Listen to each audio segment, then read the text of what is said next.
entra dentro de los parámetros de la justicia divina. No es que se excede, se extralimita y después dice, ay, me pasé. No, no. Cuando Dios se enfada, cuando la ira de Dios se manifiesta, nunca excede la justicia, ¿eh? No es como a lo mejor un padre o una madre que se puede exceder a la hora de exhortar o corregir o amonestar a un hijo. Dios cuando derrama su ira, la derrama porque es un Dios de justicia. Si no, no lo haría, no le quepa la menor duda de lo que estoy diciendo. Y cuando Dios derrama su ira en el diluvio, ya termina el diluvio y Noé después de 1 año y pico dentro del arca sale, dice que hace con él un pacto. Y el pacto consistía en que nunca más Dios destruiría a la humanidad por medio de otro diluvio. ¿Que ha llovido mucho desde los días de Noé hasta hoy en día? Por supuesto que sí. ¿Que ha habido inundaciones tremendas? Claro que sí. ¿Que ha habido gente que ha muerto en alguna inundación? Sí, aquí también en Tenerife ha ocurrido. Pero eso es una cosa, y otra cosa es que la humanidad vuelva a ser destruida, arrasada completamente y empezar de cero a través de una tremenda inundación. Eso nunca más ha vuelto a ocurrir, porque Dios lo prometió, porque Dios hizo un pacto, y cada vez que se hacía un pacto, había algo que recordaba a los que habían pactado o al que hacía el pacto que se había hecho, valga la redundancia, un pacto. Y sabemos que la señal del pacto de Dios es un arco, pero no un arco apuntando hacia la tierra, que en cualquier momento te lanzan la flecha en la cabeza, sino un arco apuntando hacia arriba y un arco donde la lluvia se convierte en colores y donde cada vez que el hombre en el horizonte vea ese arco apuntando hacia arriba, no hacia la humanidad, dice que el Señor recordaría, y el hombre también, que ese pacto de no destrucción, de no aniquilación total y absoluta, está en pleno vigor. Y hasta el día de hoy podemos tener la completa seguridad que por mucho que llueva en Tenerife o en cualquier nación de la tierra, la humanidad va a seguir existiendo y no va a ser destruida a través de otro diluvio, porque Dios así lo prometió, y la señal de ese pacto es el famoso arco iris. ¿Cuántos dicen amén? ¿Se ha cumplido o no se ha cumplido? ¿Cuántas veces ha sido destruida la humanidad a través de diluvios? Una sola vez. Nunca más volvió a ocurrir. ¿Por qué? Porque Dios lo prometió e hizo un pacto con un hombre que, a pesar de que han pasado miles de años desde que prometió e hizo ese pacto, el pacto se mantiene en vigor. Que el hombre merecería, seamos sinceros, que el hombre, que alguna nación sinceramente merecería ser otra vez destruida por un diluvio. Por supuesto que sí, claro que sí. Pero Dios cumple con su palabra. Dios no es un político. Dios es Dios de dioses y Señor de señores. Y cuando Él promete algo, Dios lo cumple. Hizo un pacto con otro hombre, un señor llamado Abraham. ¿Se acuerdan? Hace un pacto con él. ¿Y la señal de ese pacto cuál fue? Una operación, una intervención sencilla que se lleva a cabo hasta el día de hoy en los niños en Israel, en el 8º día, que es cuando está más alto el nivel de coagulación de la sangre en el cuerpo humano, y es la circuncisión.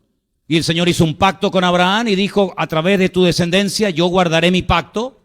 El que abrace el pacto, el que crea en el Dios de Abraham, será bendecido, el que te maldiga será maldito. ¿Y cuántos políticos y cuántas personas han osado maldecir al pueblo de Israel y han terminado destruidos? Y han terminado arrasados de la faz de la tierra. Todos sabemos y tenemos nombres y caras en la cabeza, ¿verdad? Sin embargo, el pueblo de Israel, el pueblo más perseguido, el pueblo más masacrado en la historia de la humanidad, ahí sigue estando. 7 guerras han librado desde 1948, desde mayo del 48 que se proclamó la independencia del país. 7 guerras han tenido o más. Muchas naciones han peleado contra Israel, mucho más poderosas, más numerosas, y no han podido. No han podido. Ni los sirios, ni los jordanos, ni los iraquíes, ni los egipcios, no han podido.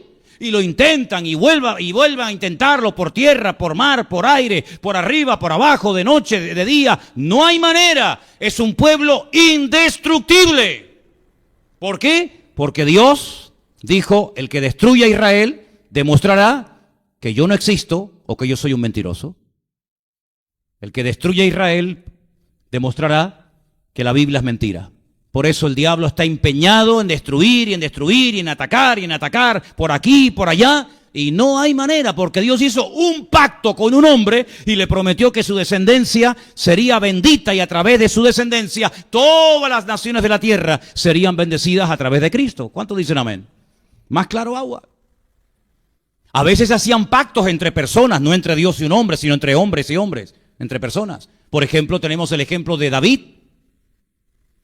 Cuando no es rey, cuando es un prófugo que el rey Saúl quiere matar, dice que hace un pacto con su amigo Jonatán, el príncipe, el que sería el siguiente rey de Israel.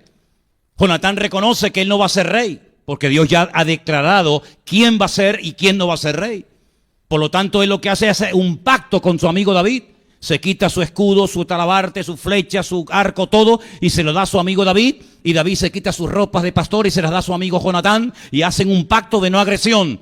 David le dijo, yo nunca atacaré tu casa, nunca destruiré tu descendencia. Y David cumplió su pacto. Si entre hombres guardaban el pacto, ¿cuánto más Dios guardará su pacto contigo y conmigo? ¿Cuántos dicen amén? La Biblia está llena de momentos en los que se hacían pactos. Hay muchos. El Señor le prometió a David en un pacto que nunca faltaría un hijo varón que se sentara en su trono. Y se ha cumplido en la figura de Cristo. Ya está. Ese era el verdadero. Pero luego la Biblia habla, y como hemos leído esta noche, de un nuevo pacto.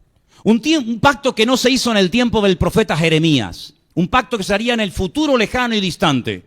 Y ese pacto del cual se habla aquí en Jeremías capítulo 31, el que lo hizo fue nada más y nada menos que el Señor Jesucristo. Vengan conmigo a 1 Corintios, capítulo 11, verso 23, y van a darse cuenta, precisamente hoy vamos a recordar ese pacto que se hizo hace 2000 años en la ciudad de Jerusalén, cómo ese pacto está en pleno vigor. 1 Corintios, capítulo 11, versículo 23. Preste atención. El apóstol Pablo escribe 2 cartas a esta iglesia, por lo menos creemos que eran 2, tal vez fueron más, pero 2 de ellas las tenemos aquí en nuestra Biblia. En el capítulo 11, verso 23 de la primera carta a los Corintios, Pablo dice, yo recibí del Señor lo que os he enseñado. Que el Señor Jesús, la noche que fue entregado, tomó pan. Y habiendo dado gracias, lo partió y dijo, tomad, comed, esto es mi cuerpo, que por vosotros es partido. Haced esto en memoria de mí.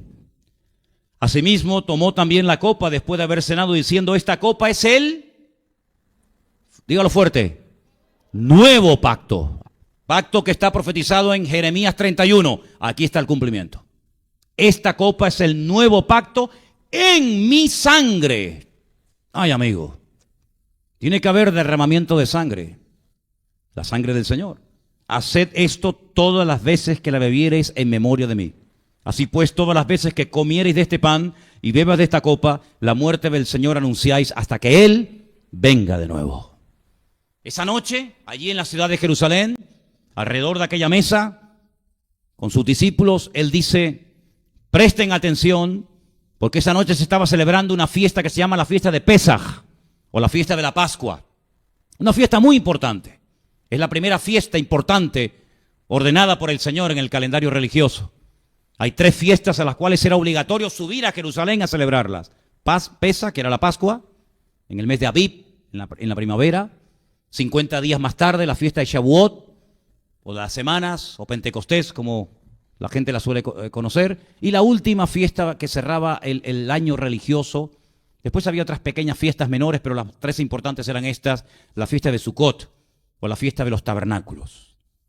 En esa noche se estaba celebrando la fiesta de la Pascua. Y la fiesta de la Pascua era una fiesta muy, muy importante porque hablaba de liberación. ¿Liberación de qué? ¿O de quién? Fue la primera noche cuando salieron de Egipto, de la esclavitud, después de muchos años, que celebraron la Pascua. Y la celebraron más o menos así. El Señor dijo que tenían que matar un cordero, no podían partir ningún hueso de ese cordero. Si la familia no iba a comerse todo, tenía que compartirlo con el vecino. Todo lo que se hacía, todo lo que se comía y cómo se hacían las cosas, todo tenía una explicación. Se empezaba la cena con un plato hondo con agua salada, mojando hojas de hierbas amargas, para que recordaran el hisopo que utilizaron para pintar la sangre, con sangre las puertas de las casas y las lágrimas que cayeron de sus ojos durante el largo periodo de la esclavitud y de la humillación bajo Faraón. Comían las hierbas amargas recordando la amargura, el dolor terrible de la esclavitud. Comían el famoso cordero de la Pascua. Comían un postre llamado caroset, como si fuera un ladrillo con mucha canela, para que recordaran los ladrillos que estuvieron construyendo durante mucho tiempo allí en Egipto, con el tiempo del Faraón. Tenían que comer con las sandalias puestas, vestidos, con el bordón en la mano, como si estuvieran a punto de emprender un largo viaje. Y esa noche fue una noche histórica. Fue la noche en la que por fin, después de un largo periodo de esclavitud, lograron salir de las garras del Faraón.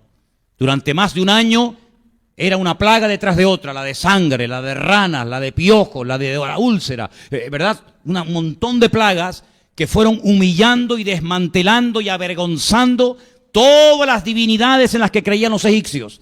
El Dios que protegía al Nilo, un fracaso. El Dios que protegía al ganado, un fracaso. El Dios que protegía al heredero al trono, un fracaso. Dios fue cortando, ¿verdad?, demostrando su poder y su autoridad, hasta que llegó el momento en el que Dios dijo: ahora tienen que salir de aquí. Y esa noche, antes de salir, celebraron Pesaj, que significa saltar, brincar a un nivel superior, la Pascua.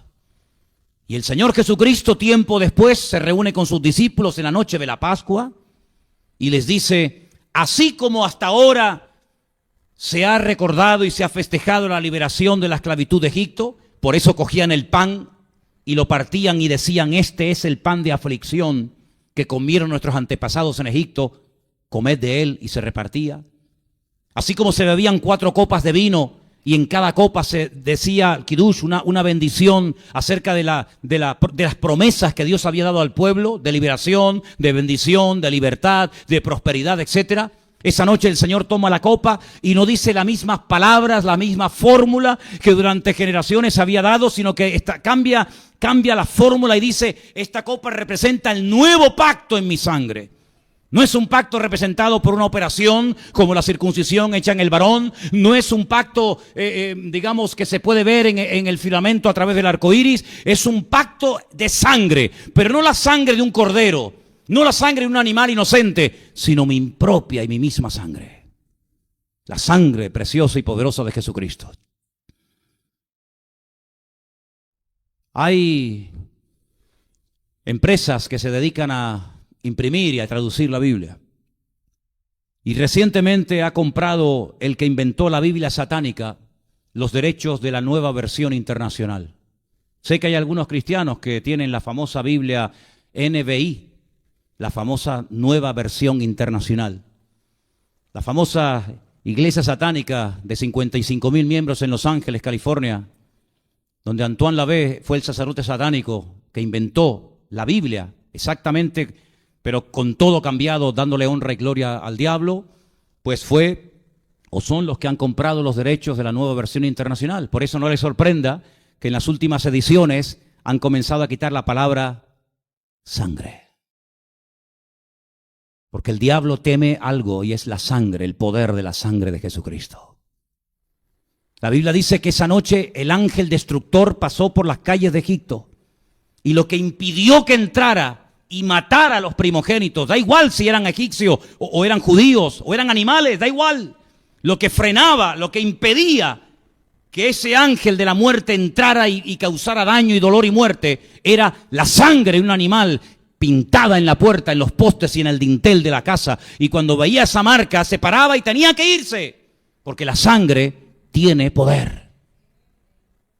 Dice la Biblia que cuando Caín mató a su hermano Abel y se derramó sangre inocente, Dios confronta a Abel y hace una pregunta tremenda. La voz audible del Creador, del eterno Dios, se oye en el espacio y dice: ¿dónde está tu hermano Abel?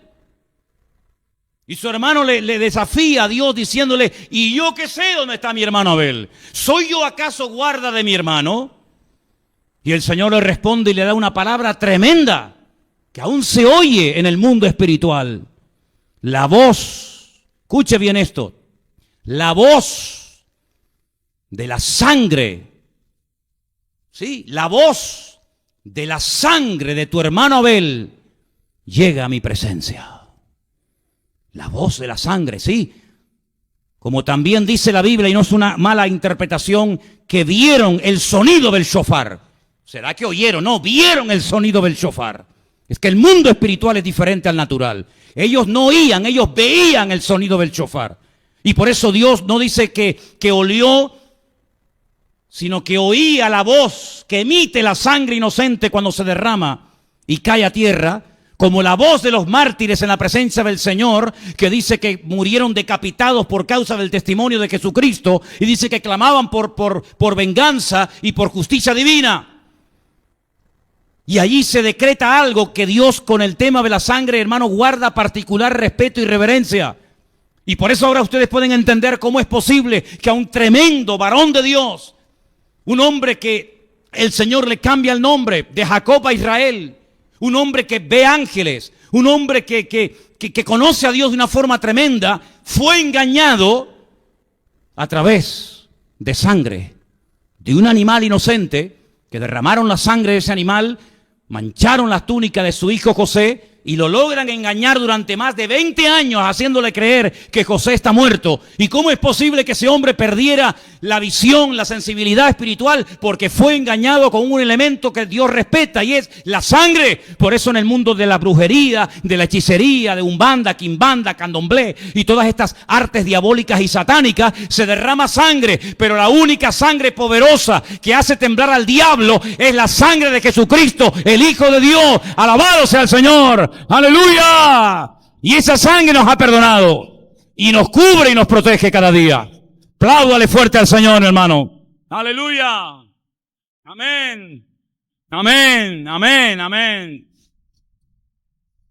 En el mundo de los santeros derraman sangre. ¡Allá ellos! Nosotros estamos cubiertos por la sangre de Jesucristo. Y ellos lo saben. Ellos lo saben y lo han intentado. Pero han salido por un camino, vinieron y por 7 se fueron, divididos y arruinados, como todos se irán. El que se levante contra un hijo de Dios es hombre muerto, amigo. Y ellos lo saben perfectamente. Pero sabe una cosa, hermano, el Señor Jesucristo derramó su sangre y esa sangre lo cambió todo. Dice la Biblia que el príncipe de las tinieblas, el Dios de este siglo, Satanás, padre de mentira, arcángel caído de la presencia del Señor por su soberbia y por su orgullo, el sello de la perfección, acabado en hermosura, lleno de sabiduría, fue arrojado de la presencia del Señor. Y dice la Biblia que ahora el maligno no nos puede tocar. Lo intentará, pero no lo conseguirá. Porque la sangre de Jesucristo, cuando clamamos al Señor, y esa sangre nos perdona, nos limpia, también nos protege y nos ayuda de noche y de día. Y por eso el diablo no ha logrado destruirnos. ¿Qué pasa? ¿Que yo soy más fuerte que él? No. Él me ve a mí, yo no lo veo a él. Ya juega con ventaja. Ya juega con ventaja. Porque ¿cómo voy a defender de un enemigo que no sé si está adelante, está detrás, está arriba o está debajo? Él me ve a mí, yo no lo veo a él. Luego ya hay una gran desventaja por mi parte. Pero no importa. Nosotros no andamos por vista. Nosotros andamos por fe. Y la Biblia nos enseña que el Señor protege a su pueblo y el ángel del Señor tiene orden de protegernos de noche y de día y de acampar alrededor de nosotros. Pero escúcheme una cosa, si usted lee ese versículo esta noche en su casa, el ángel del Señor acampa alrededor de los que le temen y los defiende. Y lo lee Cristo que está en Icot, y lo lee un hermano que vive en Santa Úrsula, y lo lee un hermano que está en el sur, y lo lee un hermano que está en Nueva York, y lo lee un hermano que está en La Habana, y lo lee un hermano que está en Buenos Aires, y lo leen millones de hermanos, la pregunta es, ¿con cuál de los que leyeron el texto está el Señor? ¿Con el de La Habana? ¿Con el de Bogotá? ¿Con el de Madrid? ¿Con el de Tenerife? ¿Con quién está? Con todos. Luego, permítame que les haga una pregunta, hermanos. Si ese ángel acampa alrededor de los que temen a Dios y los defiende, mi pregunta es, ¿ese ángel es omnipresente? ¿Está en todas partes al mismo tiempo? Luego, no es un ángel normal y corriente, porque los ángeles solamente pueden ocupar un espacio y un lugar al mismo tiempo, pero el único que puede estar en todas partes al mismo tiempo, protegiendo a cada uno de sus hijos, es el Rey de Reyes y Señor de los Señores. Luego, Él mismo es el que nos protege, Él mismo es el que acampa alrededor de nuestra vida y nos ayuda. ¡Gloria a Dios! ¡Y a su nombre! ¡Y a su nombre! ¡Amén! ¡Gloria a Dios! ¡Aleluya! Ese nuevo pacto ya se cumplió. Ya está. Ya no hay que esperar un nuevo pacto. Viene la gente a algunas congregaciones, a esta no. Saben que aquí no pueden entrar. Pero hay por ahí ministerios que son como mariposas revoloteando de flor en flor, viviendo del cuento, que viven del cuento, que se ponen el título de apóstoles, de pastores, de profetas o de evangelistas o de lo que rayos quieran. Y vienen diciendo que han recibido una nueva revelación. Una nueva revelación. Ni nueva ni revelación. Porque lo único nuevo que ha hecho el Señor, y ya lo hizo, fue el pacto en su sangre allí en Jerusalén hace 2000 años. Y entonces, si eso ya ocurrió, y si ese pacto está en vigor, ¿cómo tenemos hoy que comportarnos? Porque en el Antiguo Testamento había que venerar y respetar la ley y tratar de cumplir los 613 mandamientos. ¿Cuántos? 613 mandamientos. Algunos eran ta'asé y otros eran lo ta'asé. Es decir, mandamientos que llaman positivos y negativos. Mandamientos que consisten en hacer cosas y mandamientos que consisten en no hacer ciertas y determinadas cosas. No matarás. Cumplirás, ¿verdad? Hay mandamientos que eran para hacer cosas y otros para evitar hacer ciertas y determinadas cosas. Pero si ahora se ha hecho el nuevo pacto, la sangre de Jesucristo ha sellado ese nuevo pacto, ¿cómo es ahora mi relación con Dios? ¿Igual que la que tenía Moisés con Dios? No, mucho más superior. Mucho más superior. Porque antes era Él el que subía al monte Sinaí y el resto que hacía. Esperar. Amigo. ¿Esperar a quién? A que bajara el hombre de Dios. Y cuando bajaba el hombre de Dios decía, vengan para acá. Les mostraba los mandamientos, les enseñaba la Torá, hay que hacer esto. Agricultores, escúcheme, tienen que hacer esto y esto. Ganaderos, vengan para acá. Viudas, vengan para acá. Solteros, chicos jóvenes, ancianos, viudas. Y él daba la ley y la instrucción a cada uno de ellos. Y dependían de quién, de Moisés. Y cuando murió Moisés, de Josué. Pues eso se acabó. Ustedes no dependen de mí.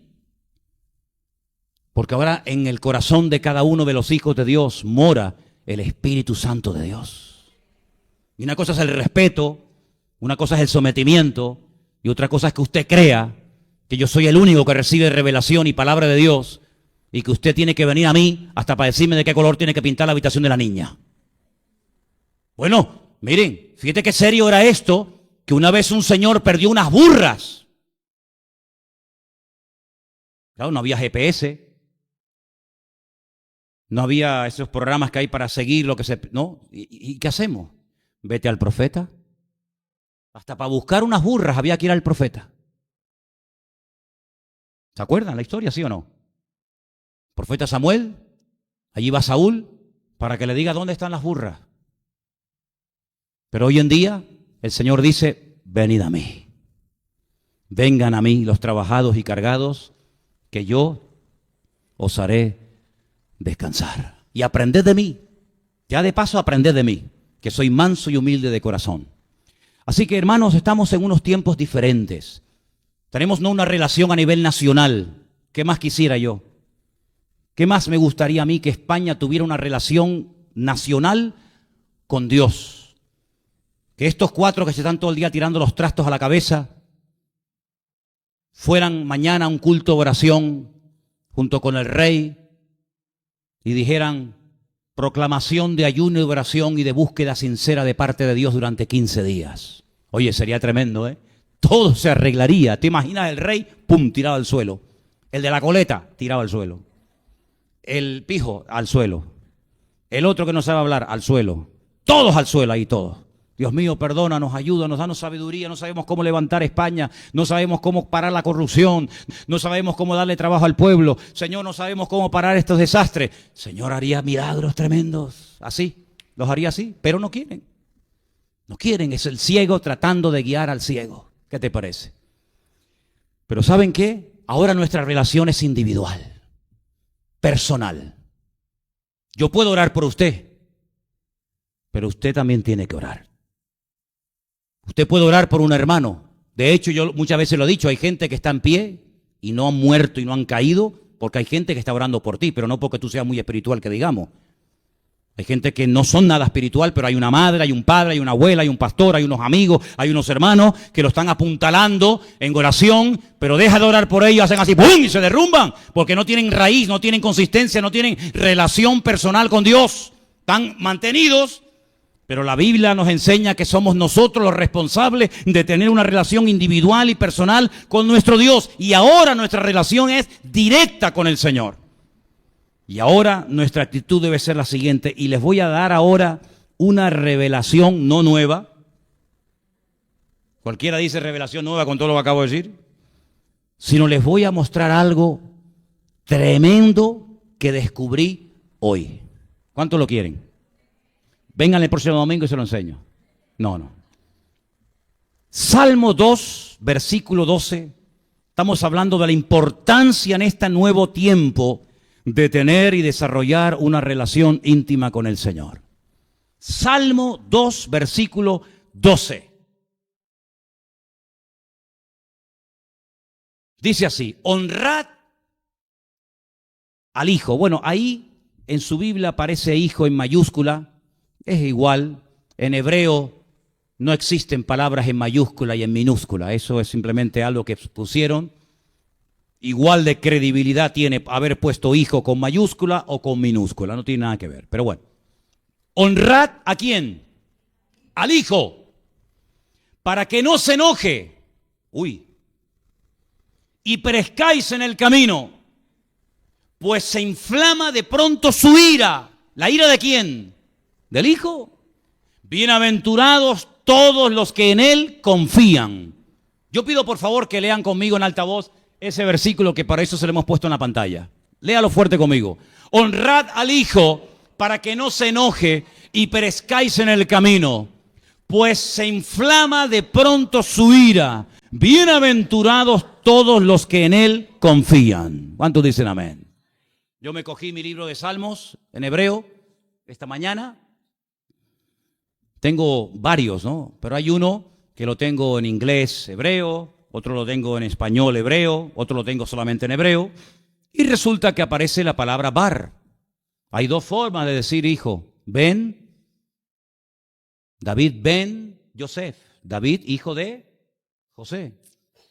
Pero hay un personaje en la Biblia que se llama Bar Timeo, hijo de Timeo. Bar es en arameo, Ben es en hebreo. ¿Y qué palabra aparece en el Salmo 2, versículo 12? Bar, hijo. Pero resulta que leyendo esta mañana en uno de los libros de Salmos que tengo español hebreo, dice, honrad a la pureza, para que no se enoje y perezcáis en el camino. Yo digo, ¿oye? ¿Cómo que la pureza? Honrad a lo bueno, ¿no? A la santidad, a la pureza. Me voy a otro libro de Salmos que tengo español hebreo y pone, honrad a la pureza. Uy. Me voy a un tercero, ya no tengo más, tengo tres solamente en español hebreo, y dice, honrad a la pureza. Y yo digo, ¿cómo es posible que cuando han traducido los salmos al castellano, hayan deliberadamente quitado la palabra hijo? Por una sencilla razón. Y agárrese ahora a esto. Pueblo de Israel dice que ellos son el hijo de Dios. Y es verdad, hay un versículo por ahí, por el Antiguo Testamento, que dice, tú eres mi hijo. Y de Egipto llamé a mi hijo, aunque tiene una doble aplicación este texto. Israel se puede considerar que era hijo de Dios. Pero imagínese que en ese texto, no lo quites, déjalo ahí. Aceptáramos que si Israel es el hijo de Dios, el versículo diría, honrad a Israel para que no se enoje y perezcáis en el camino, pues se inflama de pronto su ira. Bienaventurados todos los que en Israel confían. Sería un disparate, ¿sí o no? Es una barbaridad. Me está incitando a adorar, me está incitando a honrar, me está incitando a confiar en un pueblo en vez de en Dios. Y la Biblia dice al Señor, tu Dios, adorarás y a Él solo servirás. Luego ahí no encaja Israel como hijo. Entonces, si en ese versículo Israel no es el hijo, ¿quién es el hijo de Dios? Ay, amigo. Ay, amigo. ¿Lo pillas o no? No, quita hijo, aunque lo pone en hebreo, pero como la mayoría de la gente no sabe leer hebreo, tú pon honrada a la pureza. Oh, a la pureza. Qué bonito. Y la pureza resulta que se enfada. Y la pureza se inflama su ira. Pero si es pureza, ¿cómo se va a poner enfadado?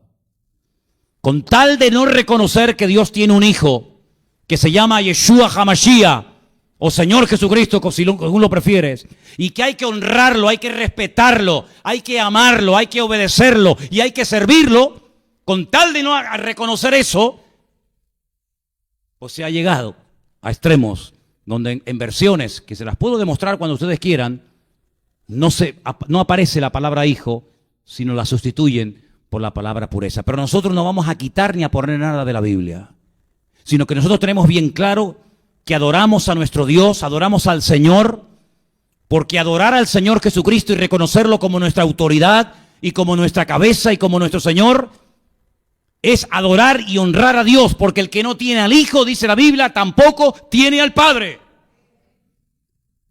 Y por eso, amados hermanos, es tan importante tener bien claro quién era Jesucristo. ¿Era simplemente un gran predicador? No me sirve, porque grandes predicadores ha habido siempre, siempre. Jeremías fue un gran predicador, Isaías fue un tremendo predicador, Elías fue un predicador espectacular, el apóstol Pablo fue un tremendo orador, y así podíamos ir a lo largo de la historia. Pero una cosa es una persona con una buena oratoria, con un carisma espectacular, incluso con la capacidad de hacer milagros, prodigios, señales y maravillas. Y otra cosa es que terminemos honrando y adorando a esos instrumentos de Dios. El Señor mismo dijo en su palabra, y lo dice el Antiguo Testamento, al Señor tu Dios adorarás y a Él solo servirás. Por eso yo no tengo ningún problema en decir Dios mío y Señor mío. Te amo, te adoro, quiero honrarte, quiero servirte. Porque si Cristo no es Dios, pregunto, piensen en esto. Si Cristo no es Dios, ¿quién era entonces? ¿Un ser humano? ¿Normal y corriente? Si no era Dios, no solamente era un ser humano, con todo respeto lo digo, era un farsante. Porque Él dijo que el Padre y Él eran uno. Si Él y el Padre no eran uno, entonces mintió descaradamente. Si cuando Él le dijo a aquel hombre, te perdono tus pecados, y multiplicaba los panes y los peces, y cuando dijo, yo soy antes que Abraham, y le dijeron, ¿tú cómo vas a ser antes que Abraham si tú no tienes ni 40 años? Dice, yo soy antes de Abraham. Antes de Abraham. Y si Juan 1:1 es verdad, y dice que en el principio era el Verbo, y el Verbo era con Dios, y el Verbo era Dios, y el Verbo se humanó, el Verbo se encarnó y vimos su gloria y habitó entre nosotros y su gloria y el Verbo era Él. Si todo eso es falso, ¿a quién estamos cantándole esta noche? ¿A quién estamos honrando? ¿A quién estamos sirviendo? ¿A un gran predicador? ¿A un orador? ¿O estamos adorando al Rey de Reyes y Señor de los Señores que se vistió de hombre y habitó entre nosotros y vimos su gloria? Jesucristo, si no era Dios, tuvo que ser un ser creado. Como también lo fue Satanás, y Gabriel, y Miguel, y todos los millones y millones de ángeles, serafines y querubines que llenan la palabra de Dios. Si Él no es creador, si Él no es eterno, entonces, hermanos, nuestra fe está equivocada rotundamente. Pero yo tengo una buena noticia para todos ustedes. Si ustedes analizan a la luz de las Escrituras quién era verdaderamente el Señor era Emmanuel, Dios con nosotros. Y el que no crea esto sea anatema, dice la Biblia. Y el que no confiesa que Él ha venido en carne sea anatema, y el Espíritu de Dios no mora en él. Claro que creemos que Él es el único mediador entre Dios y los hombres. Claro que creemos que Él era el que dijo que era. Porque no solamente lo dicen las Sagradas Escrituras, sino que lo hemos experimentado en nuestra propia vida. Él no te ha dado paz a ti. Él no te ha perdonado los pecados. Él no ha restaurado tu vida. Por lo tanto, Él era el bendito Hijo de Dios en carne y hueso habitando entre nosotros. Y ahora dice la Biblia, hónrenlo. Hónrenlo, adórenlo. Cuidado, porque si no lo hacéis, en un momento se inflama su ira, dice la Biblia. Pero dice y añade, bienaventurados los que confían en Él. ¿Cuántos dicen amén? Quiero terminar diciendo tres cosas. ¿Cómo se honra a Cristo? ¿Cómo se honra al Señor? De tres formas: obedeciéndole, sirviéndole y reconociéndole como nuestra autoridad. Así de claro. Obedeciéndole. Esta mañana dijimos que detrás de toda bendición siempre hay un acto de obediencia. Siempre. La bendición viene cuando se prepara el camino. Y el camino que prepara la bendición generalmente suele ser un acto de obediencia. Deuteronomio capítulo 28. Léanlo detenidamente. Vendrá la lluvia, habrá bendición, habrá sanidad, no habrán enfermedades, no habrán tumores, no habrán abortos, no habrán tragedias, no habrán cosas que en otras naciones existen cotidianamente. ¿Por qué? Porque están obedeciendo mi palabra, mis mandamientos y se sujetan a ella. Sigan leyendo el capítulo 28 de Deuteronomio. Pero no vendrá lluvia, los cielos se pondrán como de bronce.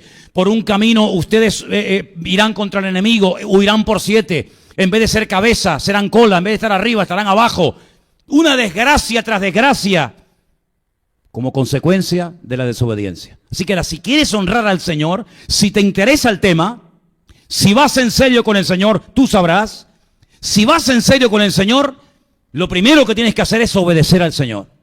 Lee su palabra y lo que Él te pida que hagas, usted lo hace y la bendición viene. ¿Cuántos dicen amén? Cuando no viene la bendición, pues pregúntate si a lo mejor no estás obedeciendo al Señor en un área de tu vida. Segunda forma de honrar al Señor, al Hijo, sirviéndole. Al Señor tu Dios adorarás y servirás. Servir a Dios, prestar tu vida, ponerla a disposición de la obra, poner tu vida a disposición del reino de Dios. No esperar que te sirvan, sino tú servir a los demás, como Él dijo, yo no he venido a que me sirvan. En la gloria Él tenía millones de ángeles que podían servirle. Y dice, yo he venido a servir y a dar mi vida en rescate por muchos. Así que obedeciendo, sirviendo y sobre todo, permitiéndole que Él sea tu cabeza. ¿Se acuerdan una vez cuando alguien le dijo al Señor, Señor, te seguiré a donde quiera que vayas? Pídeme lo que quieras que aquí me tienes. Le dijo, sí, escucha esto. Las zorras del campo tienen guaridas. Los pájaros del cielo, del campo, tienen sus nidos. Pero el Hijo del Hombre no tiene donde reposar su cabeza. Su cabeza. ¿Es el Señor tu cabeza? ¿Encuentra el Señor lugar en tu vida para que Él sea tu cabeza? ¿O la cabeza eres tú? ¿Qué es la cabeza? ¿De dónde vienen las órdenes? El que manda no es el brazo al cerebro, es el cerebro al brazo, a la pierna, a todo. Una cabeza bien armada, una cabeza que funciona, todo el cuerpo está en orden. Cuando la mente falla, amigo, tiene serios problemas. La única manera de que todo funcione en tu casa, en tu familia, en tu economía, en tu salud, etcétera, etcétera, etcétera, es que haya una buena cabeza. Y la mejor cabeza, la mejor autoridad, la mejor cobertura del mundo es el Señor Jesucristo. Y en esta noche vamos a recordar ese pacto que trae sanidad, ese pacto que trae paz, ese pacto que trae victoria, y se celebra de una forma tan sencilla que cualquier persona en cualquier parte del mundo lo puede hacer, con un trozo de pan y con un poco de vino, fruto de la vid, recordando que su cuerpo y su sangre fueron derramados por nuestros pecados, para que tengamos vida eterna en su nombre. Cierra tus ojos, por favor, en esta tarde, ahí donde estás. Vamos a orar en este momento al Señor. Vamos a pedirle al Señor que en esta tarde, cuando participemos de este pan y de este vino,